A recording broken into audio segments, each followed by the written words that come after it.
Asyhadu anna Muhammadar Rasulullah wa ufawwidu amri ilallah innallaha basirun bil ibad. Hasbiyallahu la ilaha illa huwa alaihi tawakkaltu wa huwa rabbul arsyil azim. Qala Allah ta'ala fi kitabihil karim hikayatan an nabiyillahi Musa alaihi salam. Rabbi syrah li sadri wa yassir li amri wahlul 'uqdatam min lisani yafqahu qawli. Para alim, para asatid, para asatidah, para bapak dan ibu sekalian, hafizani wa hafizakumullah, wabil khusus Bapak Muhammad Adib serta pekerja BRI yang lainnya, yang semoga Anda semua, kita semua selalu dalam naungan rahmat, barokah, perlindungan serta bimbingan Allah Subhanahu wa taala. Amin Allahumma. Nama dan sifat Allah yang insya Allah akan kita bahas pada pagi hari ini adalah nama dan sifat Allah Ar-Ra'uf. Ar-Ra'uf secara umum diterjemahkan dengan yang maha pelimpah kasih. Jadi Ar-Ra'uf secara umum adalah diterjemahkan dengan yang maha pelimpah kasih. Sebagian para ulama mengatakan Ar-Ra'uf dan Ar-Rahman atau Ar-Rahim itu berbeda, walaupun intinya sama, yaitu kasih sayang Allah Subhanahu wa taala.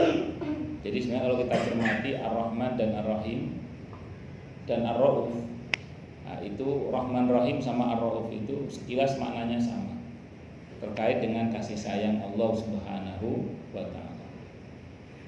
Cuman kalau untuk Ar-Ra'uf ini kata para ulama, ini rahmat Allah yang sedemikian besarnya. Jadi rahmat Allah yang sedemikian besarnya hingga kemudian dia disebut dengan Ra'fah. Ada juga yang mengatakan, kata para ulama, kalau Ra'uf ini nanti terkait dengan rahmat Allah yang bersifat khusus bagi hambanya yang menjalin hubungan baik dengan Allah Subhanahu wa taala. Maka kalau kita sederhanakan lagi, secara umum ya, rahmat Allah itu berarti dibagi menjadi dua. Jadi ada rahmat yang secara umum, sifatnya umum, ada rahmat yang sifatnya khusus. Kalau rahmat yang sifatnya umum, semua dirahmati oleh Allah. Bahkan iblis pun dirahmati oleh Allah. Jangan salah. Saya ulang ya, bahkan iblis pun dirahmati oleh Allah. Itu rahmat secara umum. Loh, mana bukti Allah merahmati iblis? Itu ketika dia mengajukan permohonan sama Allah untuk minta ditangguhkan agar dia diberi kesempatan hidup sampai hari kiamat. Allah ACC itu, Allah kalau itu kan rahmat Allah namanya. Dan rahmat Allah yang sangat besar untuk iblis itu adalah sampai detik ini Allah beri kesempatan dia untuk bertobat.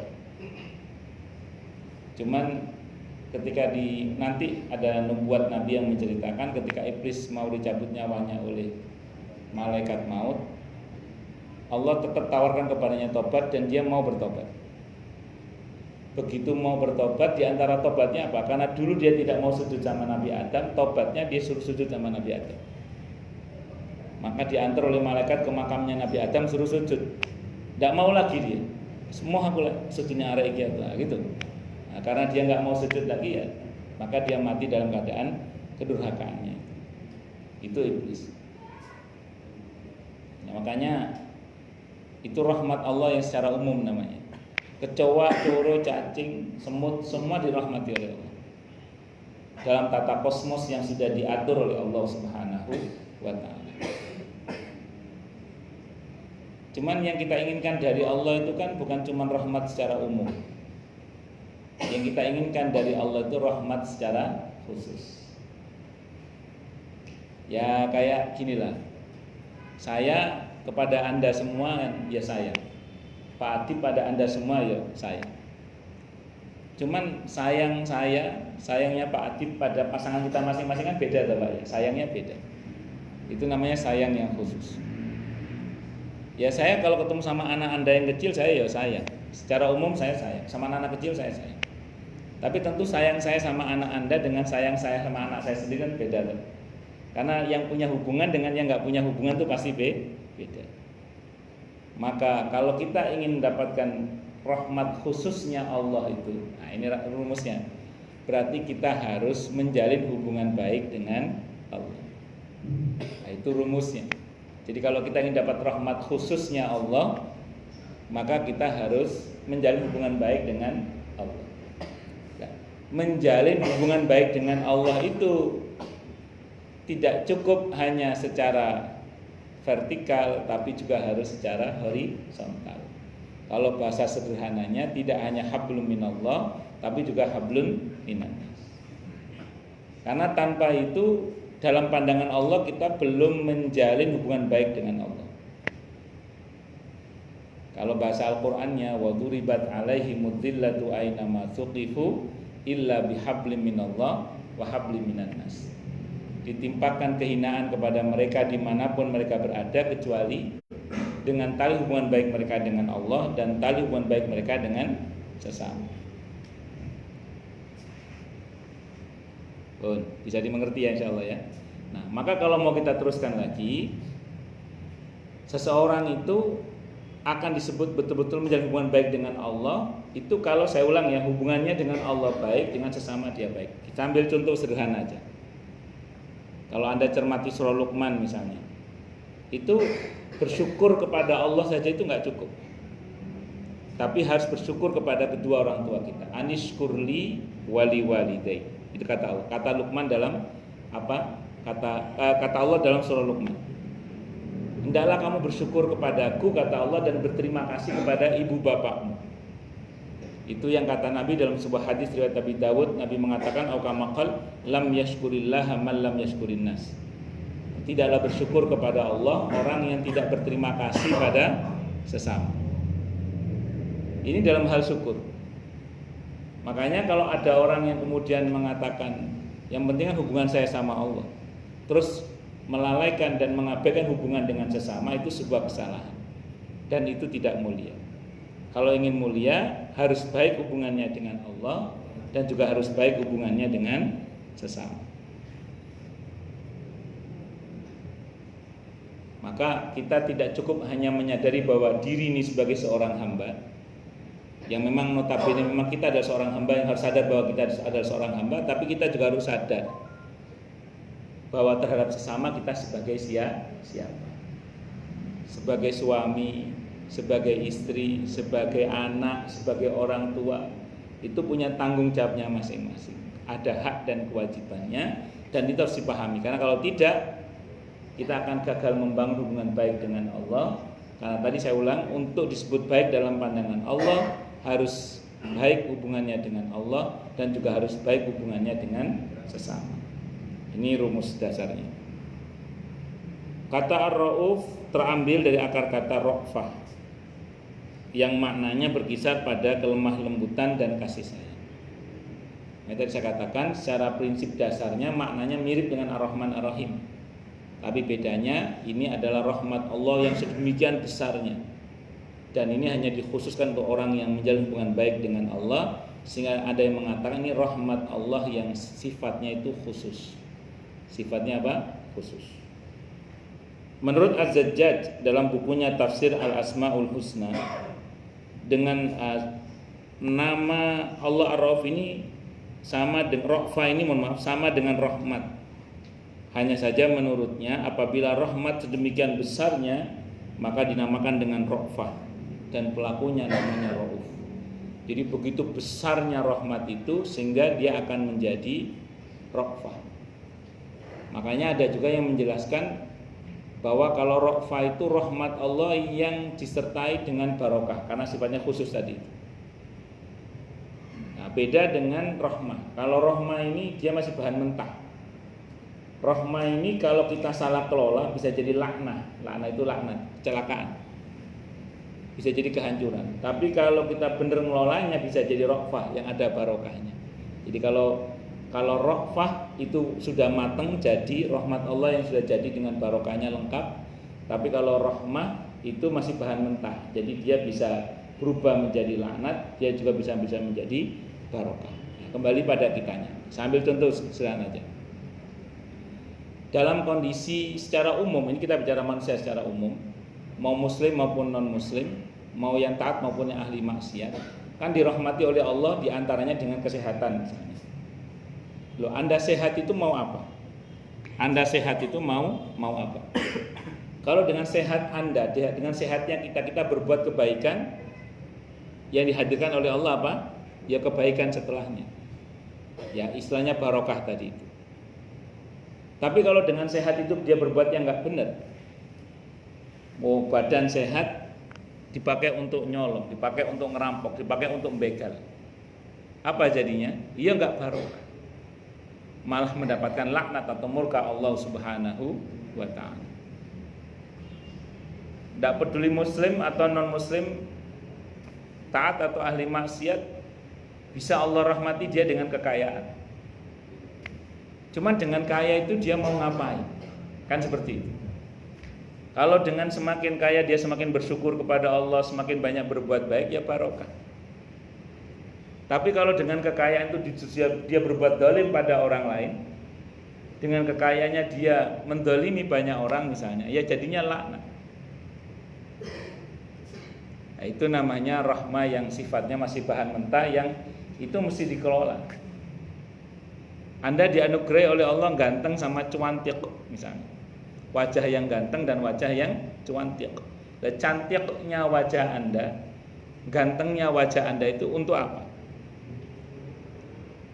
Ya, kalau untuk sesuatu yang nggak benar ya jadinya laknat. Tapi kalau kemudian untuk Anda gunakan untuk sebagai sesuatu yang benar ya jadinya ya baik. Jadi kembali pada bagaimana kita mengelolanya. Nah ini beda dengan rokfah. Kalau rokfah itu begitu Allah kasih Anda dengan nilai rokfah, maka itu plus barokahnya. Artinya dengan izin Allah sesuatu itu akan menjadikan Anda baik. Nah itu namanya rokfah. Jadi kalau rokfah itu matang dah. Begitu Anda dikasih misalnya oleh Allah kesehatan, maka kesehatan itu dengan izin Allah akan membimbing Anda menjadi baik. Kenapa? Karena ada barokahnya langsung di situ. Itu rokfah. Begitu Anda diberi kekayaan oleh Allah karena Anda mempunyai hubungan baik dengan Allah, kekayaan itu langsung berupa rokfah. Rokfah itu rahmat Allah yang plus barokahnya tadi. Sehingga kekayaan itu akan mengarahkan Anda untuk semakin menjadi lebih baik. Kalau Anda punya hubungan baik dengan Allah, maka ketampanan Anda, kecantikan Anda itu plus barokahnya. Sehingga kemudian akan mengarahkan Anda untuk menjadi semakin lebih baik. Allahu Akbar. Nah, jadi saya ulang sekali lagi, kembali pada kitanya, apakah kita akan membuat hubungan baik dengan Allah atau tidak. Kalau kita membuat hubungan baik dengan Allah, rahmat yang turun sifatnya khusus dan skalanya besar karena plus barokah di situ. Dan itu sudah matangnya, sehingga akan menjadikan Anda, insya Allah kita semua langsung diprogram oleh Allah menjadi baik. Itu seperti itu. Allahu Akbar. Al-Biqai dalam tafsirnya Nadhmud Durar ketika menjelaskan firman Allah di surah Al-Baqarah 143, A'udzubillahi samii'il 'aliim minasyaitonir rajim. Wa kadzalika ja'alnakum ummatan wasatan litakunu syuhada'a 'alan nasi wa yakuna ar-rasulu 'alaikum syahida. Wa ma ja'alna al-qiblata allati kunta 'alaiha illa lina'lama man yattabi'ur rasula mimman yanqalibu 'ala aqibaihi. Wa in kanat lakabiratan illa 'alal ladzina hadallahu wa ma kana Allahu liyudhi'a imanakum innallaha bin-nasi laraufur rahim. Dan demikian pula kami telah menjadikan kamu umat Islam umat yang adil, umat yang pertengahan, dan pilihan agar kamu menjadi saksi atas perbuatan manusia, dan agar Rasul Muhammad sallallahu alaihi wasallam menjadi saksi atas perbuatan kalian. Dan kami tidak menetapkan kiblat yang mencapai kiblatmu, dan kami tidak menetapkan kiblat yang menjadi kiblatmu sekarang, melainkan agar kami mengetahui supaya nyata siapa yang mengikuti Rasul dan siapa yang membelot. Dan sungguh pemindahan kiblat itu terasa amat berat kecuali bagi orang-orang yang diberi petunjuk oleh Allah. Dan Allah tidak akan menyia-nyiakan imanmu. Sungguhnya Allah Maha Pengasih dan Maha penyayang kepada manusia. Nah, ini ada sifat rauf. Tadi diterjemahkan dalam terjemahan ini dengan yang maha pengasih, lagi maha penyayang, karena memang rauf rahim itu mirip-mirip makna dasarnya. Cuman ini kata Al-Biqai menjelaskan bahwa rafa adalah rahmat yang dianugerahkan kepada yang menghubungkan diri dengan Allah melalui amal soleh. Jadi khusus untuk yang rafah tadi itu, raufnya Allah itu, kata Al-Biqai itu hanya untuk orang-orang yang menghubungkan dirinya kepada, menjalin hubungan baik dengan Allah Subhanahu wa taala. Saya mau ceritakan ayat ini. Ceritanya dulu sebelum kita menghadap ke arah Ka'bah Baitullah kalau sholat, dulu kaum muslimin sholatnya itu menghadap ke arah itu Baitul Maqdis. Baitul Maqdis itu di Palestina dulu. Nah itu kan kiblatnya orang Yahudi, Begitu dilihat Nabi Muhammad Sallallahu Alaihi Wasallam dan kaum muslimin sholat menghadap ke Baitul Maqdis, orang Yahudi itu resek. Katanya Nabi baru kok ngikut ke kiblat saya gitu. Ya mungkin sekali dua kali dicengin begitu kuping masih kuat. Tapi karena lama dicengin terus kan, Anda kalau sekali dua kali dicengin kan santai aja ya. Tapi kalau keseringan kan capek juga kuping ini. Nggak usah jauh-jauh. Ini kertas ini enteng loh, enteng kertas ini. Tapi coba begini terus. Pegel apa pegel? Nah, ya sama. Kaum muslimin dicengin itu santai aja. Cuman kok masif terus-terusan gitu. Lama-lama capek juga. Nah, Nabi dikelui oleh umatnya kan, ya Rasulullah, ini orang Yahudi resek banget nih. Masa saya bla bla bla. Nabi itu orangnya azizun alaihi ma'anittum, itu kata Allah. Nabi itu merasakan berat apa yang kamu rasakan sebagai sesuatu yang berat. Kata Ibnu Qayyim Al-Jauziyah rahimahullah, Nabi itu kalau punya masalah yang berat terkait umatnya ya, itu Nabi melihat ke arah langit sambil berkata, Ya Hayyu ya Qayyum birahmatika astaghits. Ya Hayyu ya Qayyum birahmatika astaghits. Ya Hayyu ya Qayyum birahmatika astaghits. Ya Hayyu, wahai yang maha hidup. Ya Qayyum, wahai yang maha mengurusi hamba-hambanya. Birahmatika, dengan rahmatmu, astaghisu, hamba mohon pertolongan. Itu sambil ngeliat ke arah langit. Itu sahabat tahu, wah ini masalahnya berat ya. Terus Nabi lihat ke arah langit lagi, lihat lagi ke arah langit. Ya dzal jalali wal ikram. Ya dzal jalali wal ikram. Ya dzal jalali wal ikram. Itu kebiasaan Nabi. Jadi kalau punya masalah yang berat sambil ngeliat ke arah langit, baca ya Hayyu ya Qayyum birahmatika astaghits sampai ya dzal jalali wal ikram. Itu kebiasaan Nabi. Terus nanti di ayat berikutnya Allah bilang qad nara taqalluba wajhika fis sama. Ya Muhammad, aku tahu kamu bolak-balik melihat ke arah langit. Akhirnya Allah kabulkan. Baitul Maqdis, kiblat kaum muslimin dirubah dari Baitul Maqdis kemana? Ke Ka'bah Baitullah. Lagi orang Yahudi masih resek lagi itu. Pelin-pelan kemarin ke sana, sekarang ke sini. Mencela-mencela isu dele sore tempe. Itu tapi memang ngadepin orang yang hatinya berpenyakit itu mah enggak ada benernya orang. Maaf, pernah enggak Anda berhadapan sama orang yang model kayak gitu? Enggak ada benernya orang. Anda berbuat begini salah, berbuat begitu salah, pokoknya salah. Karena hobinya dia memang menyalahkan orang. Makanya orang Jawa bilang nuruti omongnya wong gak jadi wong. Nuruti omongnya orang dia enggak jadi orang. Maksudnya apa? Untuk omongan yang enggak jelas begitu, style kopok saja. Style kopok itu sudah usah dirungok, enggak usah didengerin. Kalau bahasa para ulama wal yalzamul insota. Wis diem aja lah, enggak usah reken. Yang penting kita jalan aja. Allahu Akbar. Nah, singkat kata singkat cerita, Allah kabulkan, diarahkan ke arah kiblat itu. Nah, pengabulan itu adalah rahmat Allah yang sifatnya khusus untuk kaum muslimin, untuk Nabi dan kaum muslimin yang notabene punya hubungan baik dengan Allah. Nah, kalau mau kita teruskan, Anda pun juga gitu, sama. Jadi kalau kita menjalin hubungan baik dengan Allah, ada masalah yang cukup berat, kita nengok ke arah langit, bukan minta sama langit loh ya. Kata para ulama, kita ngelihat langit karena langit itu kiblatnya doa, kata para ulama. Jadi kita yang melihat langit bukan minta sama langit, dan langit itu kiblatnya doa. Kata para ulama, langit itu kiblatnya doa. Nabi itu kalau doanya sudah berat masalahnya, ngadapnya ke arah langit, bilangnya apa tadi? Ya Hayyu ya Qayyum bi rahmatika astaghits. Ya Dzal Jalali wal Ikram, itu Nabi. Bisa dimengerti ya? Nah, itu diantara cara Nabi dulu membuat hubungan baik dengan Allah terkait dengan masalah yang sangat berat dengan cara seperti itu. Ya sekali dua kali jangan nyerah kalau belum diijabah terus. Nabi Allah katakan qad nara taqalluba wajhika fis sama, sungguh kami sudah menyaksikan engkau Muhammad bolak-balik melihat ke arah langit. Nah, itu kita berdoa pada Allah dengan cara seperti itu, maka ijabahnya itu nanti khusus, namanya rofah.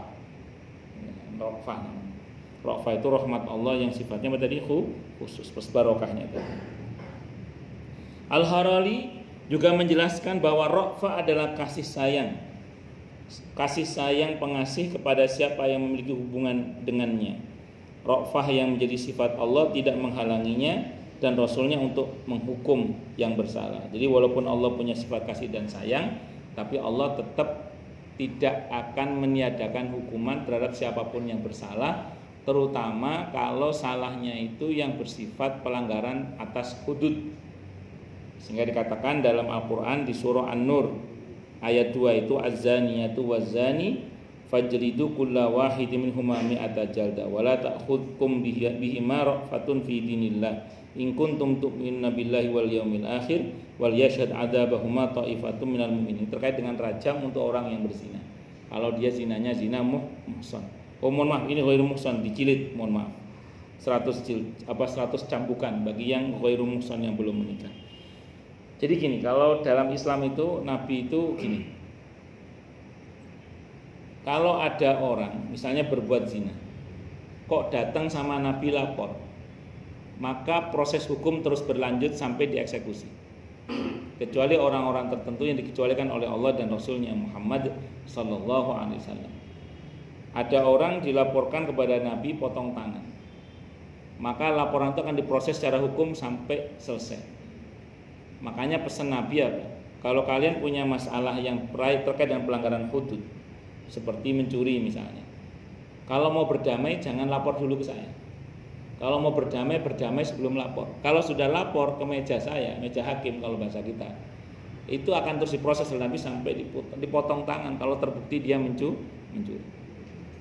Orang yang berzina juga gitu. Kalau mau lapor silakan, tapi saya hukum katanya. Tapi kalau nggak lapor udah tobat aja, nggak usah ngomong-ngomong, tobat aja, dan nggak usah cerita-cerita, tobat aja.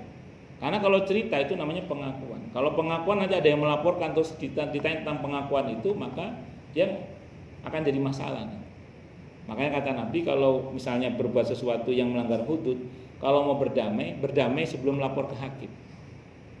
Kalau mau bertobat ya udah nggak usah lapor, diam aja, nggak usah lapor. Itu kata Nabi.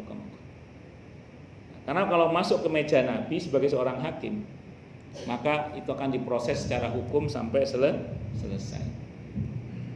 Nah, ini seolah-olah Nabi mau bilang apa-apa itu jangan selalu bawa ke pengadilan gitu loh, maksudnya itu. Apa-apa jangan selalu dibawa kemana? Ke pengadilan. Karena kalau sudah masuk ke meja pengadilan itu proses, apalagi kalau pidana, ya udah itu akan berproses terus sampai selesai. Walaupun kemudian ada beberapa bukti yang mengatakan bahwa bersangkutan terbukti tidak salah, tetap akan diselesaikan di pengadilan.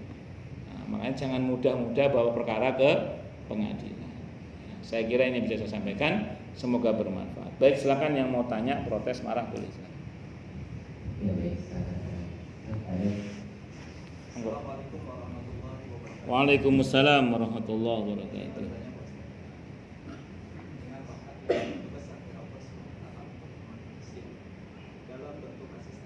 Bagaimana kita sebagai umat manusia memaknai bentuk kasih sayang atau rahmat bagi orang yang diuji dengan ketiadaan atau sakit, supaya terhindar dari yang tadi Ustaz sebutkan, kufur dan durhaka terhadap Allah SWT.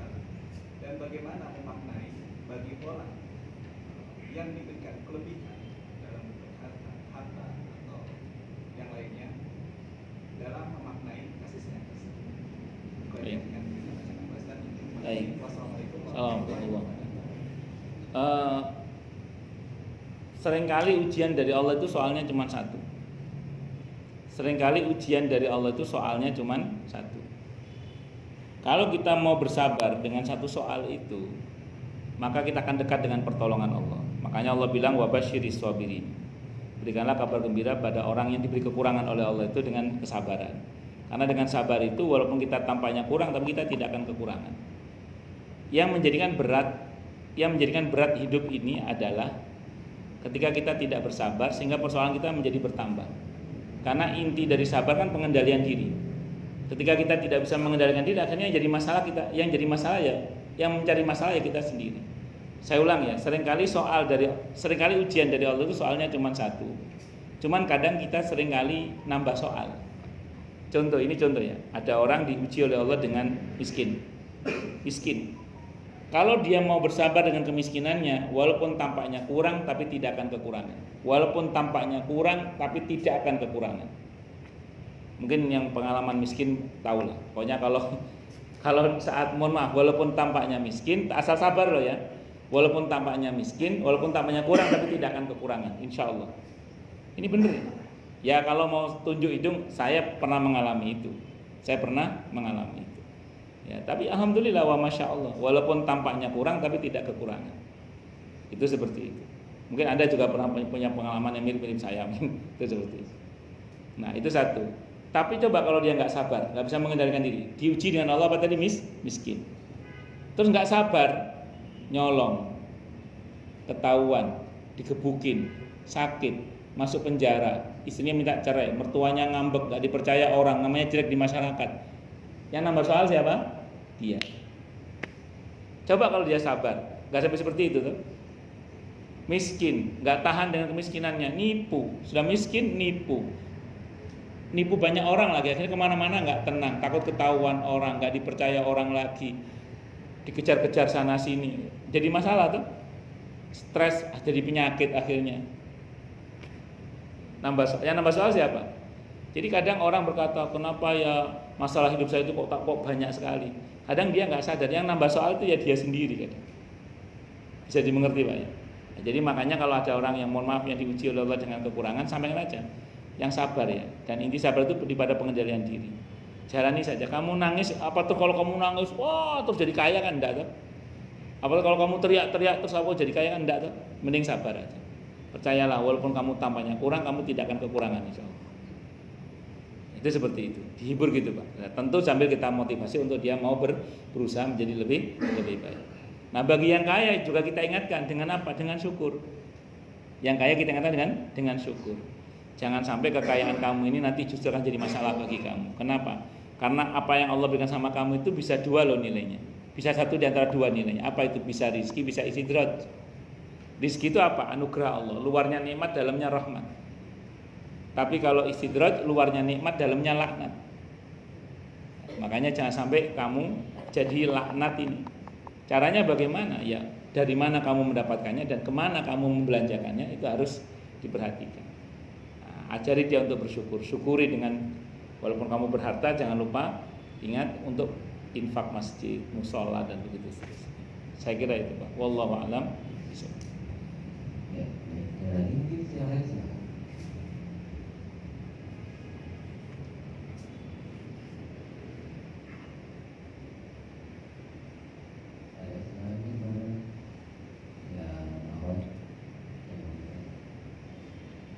Monggo. Assalamualaikum warahmatullahi wabarakatuh. Waalaikumsalam warahmatullahi wabarakatuh. Saya mau bertanya terkait sifat kasih sayang sifat bukan dua sifat yang Allah sandingkan dalam Bismillahirrahmanirrahim untuk kasih sayang Ar-Rahman Ar-Rahim perbedaannya apa? Ya. Kalau Ar-Rahman kan dari kata rahimah, ada ziyadah alif dan nun. Rahman itu menunjukkan kesempurnaan dan kesementaraan. Makanya rahmat Allah yang tercermin dari Ar-Rahman itu adalah sifat Allah yang bersifat sempurna, mencakup seluruh makhluknya, mau muslim, mau non muslim, mau taat, ahli maksiat, semua diberi nikmat rahmat oleh Allah. Makanya siapapun baik muslim ataupun non muslim kalau berjemur di bawah sinar matahari pagi, dia berhak atas rahmat Allah, namanya vitamin D. Tidak peduli muslim atau non muslim, kalau mengkonsumsi sayuran hijau, dia berhak atas kandungan mineral, vitamin yang dikandung oleh sayuran hijau itu. Tidak peduli muslim ataupun non muslim, kalau dia giat bekerja, dia rajin menabung, tidak boros dan rajin bersedekah, ya uangnya banyak. Tidak peduli muslim ataupun non muslim, kalau dia muales, terus gaya hidupnya serampangan, terus boros, misalnya besar pasak daripada tiang, gaji satpam, pengeluaran direktur utama misalnya, ya utangnya banyak, insya Allah kan seperti itu. Itu tidak peduli muslim ataupun non muslim, tidak peduli muslim ataupun non muslim. Itu sistem namanya sunnatullah, Allah atur dalam sunnatullah. Nah, jadi rahmat Allah bersifat sempurna, semua makhluk dapat mas. Nah, cuman sifatnya sementara di dunia ini. Sifatnya sementara di dunia. Kalau Ar-Rahim itu dari wazan fa'ilun, rahimun, fa'ilun. Sifat rahmat Allah yang bersifat mantap dan berkesinambungan. Jadi kalau wazan fa'ilun itu menunjukkan kemantapan dan kesinambungan. Makanya rahimun itu adalah rahmat Allah yang bersifat mantap. Nanti di akhirat, nikmat di dunia ini nggak ada apa-apanya dibandingkan nikmat di akhirat. Dan bersinambung terus menerus abadi selamanya. Nikmat di surga itu mustaqor. Mustaqor itu kata para ulama, nikmat yang di-upgrade terus dan beda-beda. Anda pagi menunya rawon, nanti rawon nguling, nanti siangnya rawon setan, terus nanti ya nanti malamnya rawon dengkul. Jadi rawon tapi beda-beda mas, sama-sama rawon tapi beda-beda. Nah, besok paginya Anda ternyata masakannya soto Betawi, nanti siangnya soto Lamongan, malamnya soto Makassar misalnya. Pokoknya beda, sama-sama soto tapi beda rasanya. Dan di-upgrade terus. Jadi tidak ada bosannya. Dan itu selamanya. Jadi rahim itu, dan itu hanya berlaku untuk orang yang beriman saja. Nah, jadi kalau Rahman Rahim, kalau Rahman berlaku umum mas, muslim ataupun non muslim, taat atau ahli maksiat dapat semua.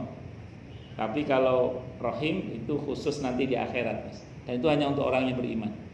Untuk yang beriman. Saya kira itu mas. Allah a'lam. Mungkin masih bisa pertanyaan lagi sekarang. Ya, salam. Waalaikumsalam. Assalamualaikum.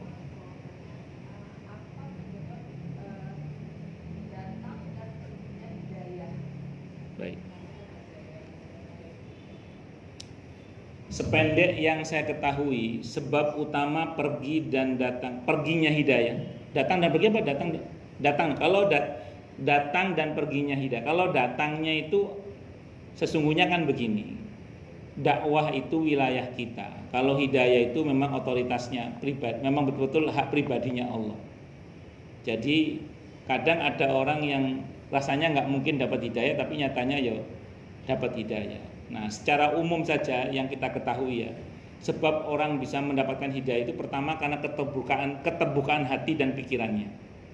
Orang yang berpikir terbuka, yang nggak fanatik buta berarti, orang yang berpikir terbuka, orang yang hatinya terbuka, itu biasanya lebih mudah untuk mendapatkan hidayah dibandingkan orang yang tertutup. Karena saya mohon maaf, ada seseorang itu yang sudah jelas tahu itu nggak benar, tapi karena dia fanatik buta dia nggak mau tahu, dia terus aja di situ. Orang yang seperti ini memang agak sulit kemudian. Tapi bagi orang-orang yang punya pikiran terbuka, hati terbuka, yang mau mengakui secara jujur tentang kebenaran, dia akan mudah sekali menerima kebenaran itu. Itu yang pertama. Yang kedua, kalau kita baca sejarah, banyak orang dapat hidayah karena doa.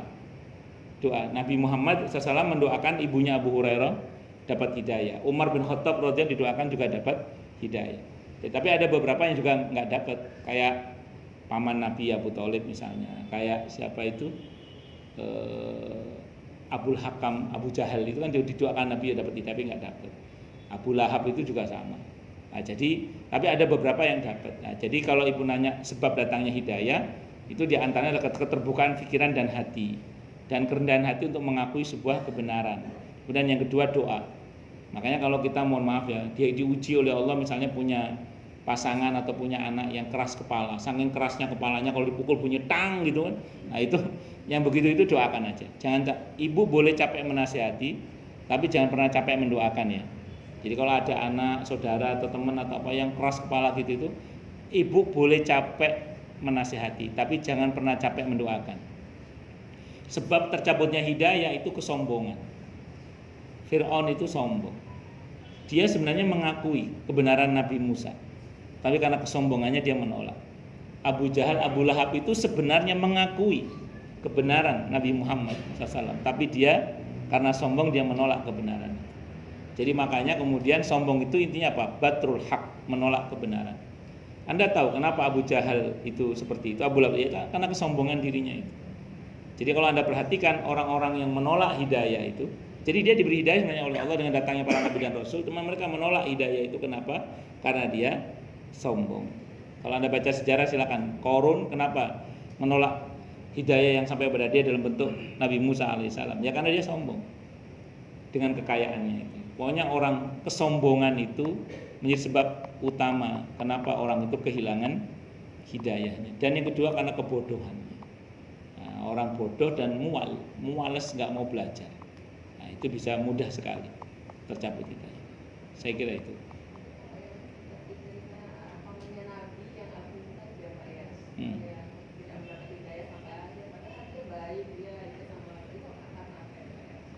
Ya, jadi gini. Prinsip dasar Bu ya, ini prinsip dasar. Abu Thalib itu sebenarnya beliau mau bersyahadat. Cuman di sampingnya Abu Jahal kan terus memprovokasi egonya. Laki-laki kan egonya tuh yang bicara. Jadi saya ulang ya, beliau memang baik, tapi terprovokasi oleh bisikan orang di sampingnya. Ketika mau bersyahadat dia nggak jadi karena egonya dipus terus, digenjot terus supaya kemudian yang bersangkutan dengan egonya itu menolak kebenaran Nabi Muhammad SAW. Cuman memang Nabi pernah bersabda, "Ukamakol, nanti pamanku ini masuk neraka tapi tidak merasakan panasnya neraka." Kenapa? Karena beliau didoakan oleh Nabi dengan doa khusus. Jadi tetap masuk neraka tapi tidak merasakan panasnya api neraka. Nah, ada juga hadis yang dhaif, tapi ini dhaif hadisnya. Wallahu a'lam bishawab. Konon Nabi pernah menghidupkan kembali pamannya. Terus kemudian nanti setelah itu disuruh bersyahadat dan meninggal kembali. Sehingga karenanya nanti akan masuk. Tapi ini dhaif riwayatnya. Wallahu a'lam bishawab. Saya kira itu ya.